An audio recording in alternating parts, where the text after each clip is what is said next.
there's a lot of work around, but clients are very, very cautious about. They've been very cautious, becoming even more cautious over the last year about signing off large amounts of money.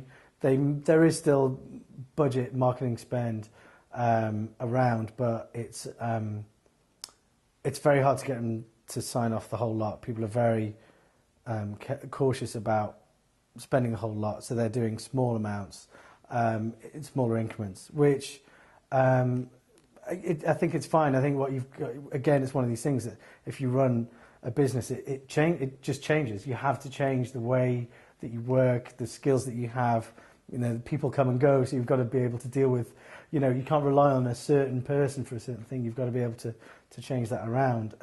But the way that clients working definitely at the minute and budgets is that they're not giving all of it away at the beginning, which is, again, quite nice, because actually what you do is you have to build up a rapport with them and trust. And as soon as you've got that, actually, strangely, clients start spending a lot more money once they actually trust you, which we've definitely found. You know, we tend to do, I think, you know, you should try and find client relationships and have smaller, better relationships than trying to work with 20, 30, 40 different companies, trying to, you know, kind of get pieces of the pie built up from that sense. So build relationships with clients.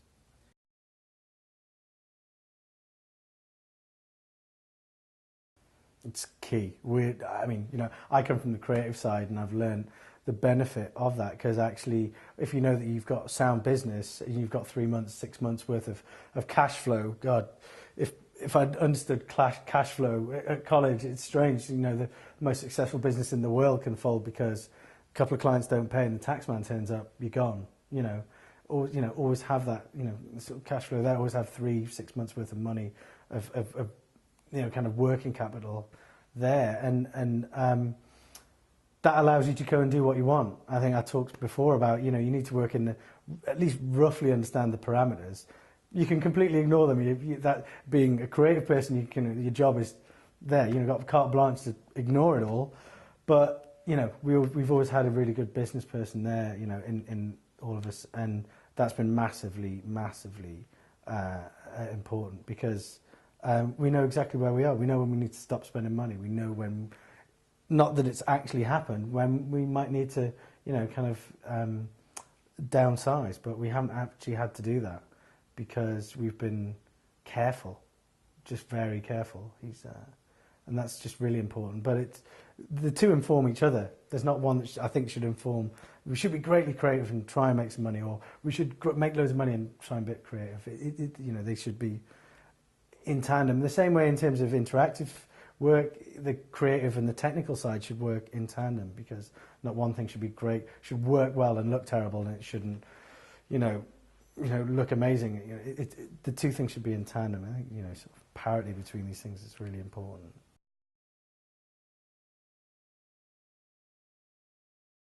Try and find clients that you understand with each other. Try and forge relationships with other, some very similar people or agencies, because they'll have the same growing pains as yourself, and it makes you feel, when everything goes slightly wrong, actually it's not. Everybody deals with the same things. Clients always want and complain about the same things. You have the same issues no matter how big you are.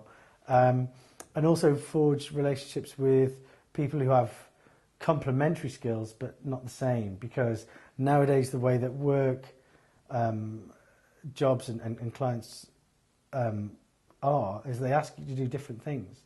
And if you really work in the sense of you're trying to deliver something relevant, even though you're maybe more of a print-based agency, you know, the answer might be something digital, and vice versa. So you need to be able to kind of, if you're an ideas-based company, you can kind of say, well, actually, our idea is this. We need to create a film. We need to create a newsletter.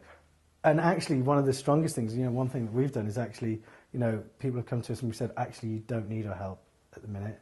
You're actually kind of fine. Or the money that you've got is not going to get you what you need. So either spend it on something that you feel is relevant, or wait till you've got a bit more money and we can do something that is actually going to be valuable.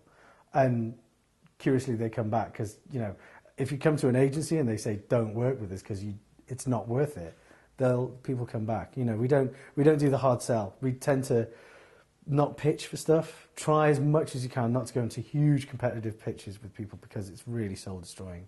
And obviously, you know, especially at the minute, people are really working 24 hours to get these things through. So even though you think you've done loads of work, someone else has probably done some more. And go and see a lot of people who are relevant to what you do and just say, this is what we do, come back to us when you think we're right for you. And again, that's worked very, very well for us, that people haven't felt like they've had the hard sell. And I think that's actually been quite useful for us. You know, I would definitely advise people to do that. You know, and really target people, you know, understand what they're about, that, you know, you have some association with what they do. Because, you know, just when you're employing people, and the person that turns up is like, oh, I saw you did that thing, so it's really similar to something I did. You absolutely remember them. You'd still be surprised at the amount of clients that, or potential employees that don't really understand what you do. Like, we get clients come, we'd really like you to do that. It's like, but we've never done any print really. Like, you know, so you think, well, maybe I'm not going to work with them. So I think that's definitely one thing.